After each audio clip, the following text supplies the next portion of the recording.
कैसा सौभाग्य है हमारा, हमें कथा सुनने को मिल रही, कहने को मिल रही। हम ऐसी जगह होते जहां कथा ना मिलती तो, हम ऐसे योनि में होते जहां कथा ना मिलती तो कैसा हमारा सौभाग्य कि कथा हम तक चलकर आ रही है, और इसका लाभ हमने नहीं लिया तो हम सच में अभागे होंगे। भाग्यवान कौन है? ते भाग्यवंता खलु, भाग्यवान वही है जिनको भगवान की कथा सुनने को मिल रही है, वो ही भाग्यवान है। देवर्षि नारद जी भगवान को प्रणाम करके निकल पड़े भगवान शिव के तीर्थ की ओर। जिस तीर्थ में जाते हैं वहां प्रणाम करते हैं, स्नान करते हैं, भगवान शिव का नाम का कीर्तन करते हैं, भगवान शिव को स्मरण करते हैं, भगवान शिव का चिंतन करते करते, ध्यान करते करते, नाम लेते लेते, भगवान शिव के तीर्थों का दर्शन करते करते, और देवर्षि नारद जी चले आए काशी में। काशी कैसी है? शिव प्रियाम शंभु सुख प्रदान शंभु स्वरूपिणी। शिव प्रियाम, भगवान शिव को अत्यधिक प्रिय है। शंभु सुख प्रदान, भगवान शिव को सुख देने वाली है काशी नगरी।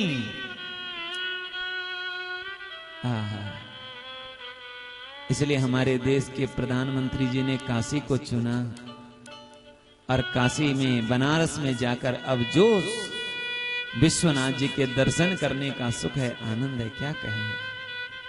इतना सुंदर लगता है, इतना आनंद आता है। हम तो पहले भी जाते रहे हैं, जब बनारस में संपूर्णानंद संस्कृत महाविद्यालय में भी हमने कुछ परीक्षाएं दी, उस समय हमारा जाना हुआ। महीनों महीनों तक काशी में रहते थे। सच में काशी का क्या आनंद है। वो काशी की गलियां आज भी वैसी हैं। उन काशी की गलियों में हलचल है, आवागमन है, शोर है, पर ऐसा रस, ऐसा सुख और कहीं नहीं है। काशी का जो सुख है, काशी का जो आनंद है, भगवान शिव को अत्यधिक प्रिय है। भगवान ने सबसे पहले इस सृष्टि में यदि कुछ बनाया तो सबसे पहले अपनी प्रिय काशी नगरी को बनाया है। इतना प्रेम करते हैं भगवान अपनी काशी नगरी से, क्या कहें। एक भक्त हुआ है, इनका स्कंद पुराण में इनकी कथा आई है। एक भक्त हुआ है जिनका नाम है दिवोदास। इन्होंने ब्रह्मा जी के लिए तपस्या की। ब्रह्मणे नमः, ब्रह्मणे नमः, ब्रह्मणे नमः। तपस्या की, ब्रह्मा जी को प्रसन्न किया। ब्रह्मा जी ने सामने आकर के दर्शन दिया, कहा वरदान मांगो। इस दिवोदास ने भगवान ब्रह्मा जी से ऐसा वरदान मांगा कि हे ब्रह्मा जी, आप पहले हमें वचन दीजिए, जो मैं वरदान मांगूंगा आप देंगे। ब्रह्मा जी ने कहा हाँ, दिया वचन। आप मुझे एक ये वरदान दे दो कि मैं काशी का राजा बन जाऊं, मैं काशी का राज्य करूं। पर काशी के राज्य करते समय उस काशी में कोई देवी और देवता मेरे राज्य में हस्तक्षेप करने के लिए न रहे। वहां वर्णन आया स्कंद पुराण में, जब ब्रह्मा जी ने ऐसा वरदान दे दिया, भगवान शिव को पता चला ब्रह्मा जी की जो वाणी है, वरदान है, वो विफल नहीं होने देनी है। इसीलिए ब्रह्मा जी की वाणी मिथ्या न हो, भगवान महादेव को काशी छोड़कर जाना पड़ा। जब भगवान महादेव काशी छोड़कर जा रहे थे, उस समय भगवान महादेव रो रहे थे। भगवान शिव को इतनी प्रिय है काशी नगरी, जब भगवान महादेव काशी छोड़कर जा रहे हैं तो उस समय रो रहे थे। वहां से नंदी पर सवार होकर चले गए कैलाश में। लेकिन बार बार भगवान को जब जब काशी की याद आती है, भगवान शिव रोने लगते हैं। भगवान शिव के आंखों में आंसू आ जाते हैं काशी को याद करके। और मैं आपको क्या कहूं, प्रेम चीज ही ऐसी है। आपका जहां प्रेम है, आपको याद आ जाए तो आपको पता नहीं चलेगा, आपकी आंखें भर आएगी, आपको पता नहीं चलेगा, आपके आंखों से आंसू निकलने लगेंगे, आपको पता ही नहीं चलेगा। ऐसा हमने सुना है, माताएं जब अपने मायके को याद करती है तो खूब रोती है, अकेले में रोती है। आज तो भले ही ना हो, क्योंकि अब फोन के माध्यम से रोज बात होती है। हमने तो ऐसे भी सुना है कि माताएं इतना प्रेम अपने मायके से करती है कि मायके की कोई बिल्ली भी दिख जाए तो उसको भी अपने गले से लगाती थी कि यह मेरे मायके से आई है। और अपने मायके को याद करके माताएं जैसे रोती थी या रोती हैं, एक प्रेमी अपने प्रेमी प्रभु के धाम की याद करके रोता है।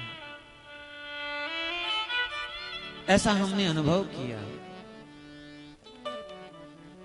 बहुत समय जब हमें यहां रहना पड़ा, 6 महीने तक हम लगातार मौन में जब यहां रहे अनुष्ठान में, तो हर तीसरे चौथे दिन एक समय ऐसा आ जाता कि हम वृंदावन को याद करके रोने लगते थे। हम प्रभु से यही प्रार्थना करते, प्रभु यहां सब कुछ है, लोग अच्छे हैं, सेवा करने के लिए लोग हैं, किसी चीज की कमी नहीं है, पर जो सुख भगवान के धाम में है, वो संतों का दर्शन, वो भगवान के प्रेमियों का दर्शन, वो छूट रहा है और यहां हमारे लिए असह्य है। क्योंकि हम तो बचपन से साधु संतों के बीच में रहे हैं। अब ऐसा वातावरण नहीं मिलता है तो हम रह नहीं पाते हैं। ज्यादा दिन अब कहीं मन नहीं लगता है, ज्यादा दिन रह जाएं तो वही दशा आ जाती है, मन में वही याद, वही चिंतन, वही मनन। भगवान भोलेनाथ अपने कैलाश में आते हुए हैं, लेकिन बार बार भगवान को काशी की याद आती है, भगवान रोने लगते हैं। भगवान की यह दशा देखकर माता पार्वती बहुत दुखी हो जाती है, भगवान शिव के गण दुखी हो जाते हैं। भगवान शिव के गणों ने कहा, प्रभु आप हमें आज्ञा दीजिए, हम जाते हैं और हम उस दिवोदास को समझाएंगे कि तुम भगवान शिव को कष्ट दे रहे हो, भगवान शिव को उनकी प्रिय नगरी से वियोग हो रहा है, भगवान शिव कष्ट में हैं, दुखी हो रहे हैं, शायद वो हमारी बात मान जाए। तो सबसे पहले भगवान शिव के गणों ने 64 योगिनियों को भेजा, जाओ दिवोदास को समझाओ। 64 योगिनियों ने जैसे ही काशी नगरी में प्रवेश किया, काशी का सौंदर्य देखा, काशी की वह गलियां देखी, काशी का वह प्रेम देखा, भूल गई 64 योगिनियां, दिवोदास तक भी नहीं गई, वो काशी की गलियों में घूमती रही, वहीं भगवान की भक्ति में रम गई। न उन्हें यह सुध रही कि मुझे किसी को कुछ कहना है, न ये सुध रही हमें वापस जाना है, भूल गया सब कुछ। 64 योगिनियों के बाद फिर भगवान ब्रह्मा जी स्वयं गए। ब्रह्मा जी जब गए तो ब्रह्मा जी भी खो गए वहीं। वहां की शोभा, वहां की सुंदरता, वहां की दिव्यता देखकर ब्रह्मा जी भी वहीं खो गए। फिर भगवान ने भेजा अपने पुत्र को, गणेश भगवान को, आप ही जाओ दिवोदास को समझाओ। भगवान गणपति आए ज्योतिषी का भेष बनाकर, लेकिन जब आए काशी नगरी में तो भूल गए, रम गए काशी नगरी में। फिर स्वयं जब कोई यह कार्य नहीं कर पाए, तब भगवान विष्णु आए। भगवान विष्णु ने एक साधु का वेश बनाया, काशी नगरी में प्रवेश किया, हर हर महादेव कहते हुए काशी की नगरी में भ्रमण किया। बड़ी बड़ी जटाएं, हाथ में त्रिशूल है, और भगवान विष्णु साधु के वेश में काशी नगरी में प्रवेश किया। दिवोदास के सामने गए, दिवोदास को कहा तुम मुझे भिक्षा दो। पहले दिवोदास से वचन ले लिया, फिर भिक्षा में उनसे उनका राज्य ले लिया, उनका राजपद ले लिया। और जब राजपद दे दिया तो भगवान महादेव को पुनः वह राज्य भगवान विष्णु ने सौंप दिया। और देवादिदेव भगवान महादेव कैलाश से आनंद से झूमते हुए अपनी काशी नगरी के लिए आए हैं। ऐसी प्रिय है भगवान शिव को अपनी काशी की नगरी।